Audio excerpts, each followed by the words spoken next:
আমাদের জীবনে যে আমরা কত বড় একটা ভুল কাজ করে ফেলছি সেটা ১ম বারের মতো আমরা বুঝতে পারি যখন আমরা কোনো একটা চাকরি-বাকরিতে ঢুকি। এবং সেই চাকরি-বাকরি যদি আমার মন মতো না হয়। মন মতো বলতে আমি যেটা বুঝাইতে চাই, ধরো প্রত্যেকটা মানুষেরই কিছু ভালো লাগার জিনিস আছে, কিছু খারাপ লাগার জিনিস আছে। সবাই একরকমভাবে চিন্তাভাবনা করবে না। সবাই ডাক্তার হবে না, সবাই ইঞ্জিনিয়ার হবে না, সবাই লয়ার হবে না, ব্যারিস্টার হবে না, সবাই আর্মি অফিসার হবে না, নেভি বা এয়ারফোর্স অফিসার হবে না। একেকজন মানুষ একেক রকমভাবে অপারেট করে। উপরআল্লাহর অশেষ রহমতে উপরআল্লাহ সবাইকে ইউনিক ভাবে তৈরি করছে। এখন কার কোন জায়গাটাতে ইন্টারেস্ট আছে, কোনটা কার ভালো লাগে, এইটা যদি আমরা বুঝতে না পারি এবং সেই অনুযায়ী আমরা আমাদের লাইফটাকে গুছাইতে না পারি, তাহলে একটা সিরিয়াস রকম বিপদের ভিতরে আমরা পড়ে যাই।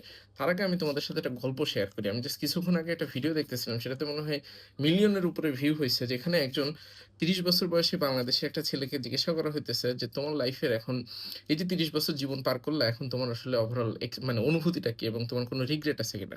সে খুব একটা কথা খুবই দুঃখের সাথে বলছে। সেটা হইতেছে সে যদি তার লাইফে আবার ব্যাক যাওয়ার সময় পাইতো, তাহলে সে কলেজ লাইফে ব্যাক করতো এবং কলেজ লাইফে ব্যাক করে সে ভালোমতো পড়াশোনা করতো। সে তার লাইফের প্যাশনটাকে খুঁজে বের করার চেষ্টা করতো। সে তার লাইফের ভালো লাগার জিনিসপত্রগুলোকে খুঁজে বের করার চেষ্টা করতো, যাতে করে ওই রিলেটেড কোনো একটা চাকরি-বাকরি সে করতে পারে। এবং তাতে করে তার জীবনটা অনেকখানি সহজ হয়ে যেত। কারণ পৃথিবীর প্রত্যেকটা চাকরি-বাকরি প্যারাদায়ক। কিন্তু প্রবলেমটা হইতেছে ওই চাকরিটা যদি তোমার মন মতো না হয়, তখন একে তো হইতেছে চাকরি-বাকরিতে যে একটা স্ট্রেসের ভিতর দিয়ে আমাদেরকে যাইতে হয় এবং সেটা ক্যারিয়ারের ১ম ৩ থেকে ৫ বছর স্ট্রেসটা অনেক হাই থাকে। কারণ এই সিচুয়েশনে আমি যদি এমন একটা কাজের ভিতরে ঢুকি যেই কাজটা আমার পছন্দ না, যেটা আমার ভালো লাগে না, দেখা গেল আমার কথাবার্তা বলতে অত বেশি এটা ভালো লাগে না। আমি খুবই ইন্ট্রোভার্ট টাইপের একটা মানুষ। দ্যাট ইস অ্যাবসোলিউটলি ফাইন, কোন সমস্যা নাই।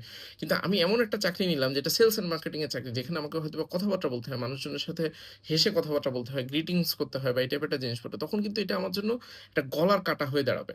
এখন আমার কোনটা ভালো লাগে, আমার প্যাশন কোন জায়গাটাতে, এটা খুঁজে বের করা খুবই সহজ এবং এটা কলেজ লাইফে না, এটা ইউনিভার্সিটি লাইফে বসেই করা যায়। আমি যে কথাটা বারবার বলি যে কন্টিনিউয়াসলি চোখ কান খোলা রাখা উচিত। চোখ কান কেমনে খোলা রাখা যায়?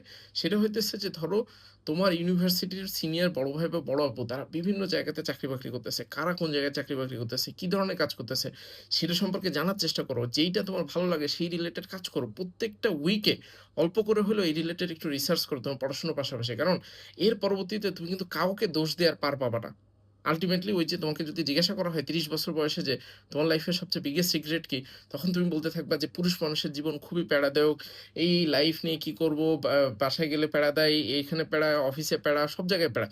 কারণ আসলে তো লাইফটা ধরো খুবই প্যাথেটিক এবং লাইফটার ভিতরে অনেক প্যারার ভেতর দিয়ে তোমাকে যাইতে হবে এবং কঠিন সময়ের ভেতর দিয়ে যাইতে হবে। কিন্তু বিষয়টা হইতেছে কাজটা যদি তোমার ভালো না লাগে, ফর এক্সাম্পল যে ক্রিকেট খেলে, তার যদি ক্রিকেট খেলাটা নিজের মনের কাছে পছন্দ না হয়, তার বাসা থেকে যদি জোর করে বলে যে তোমাকে ক্রিকেটার হইতে হবে, ক্রিকেটার হওয়া কিন্তু ইটস ভেরি ডিফিকাল্ট। কারণ তোমাকে ইনটেন্স একটা ট্রেনিং এর ভিতর দিয়ে যাইতে হয়।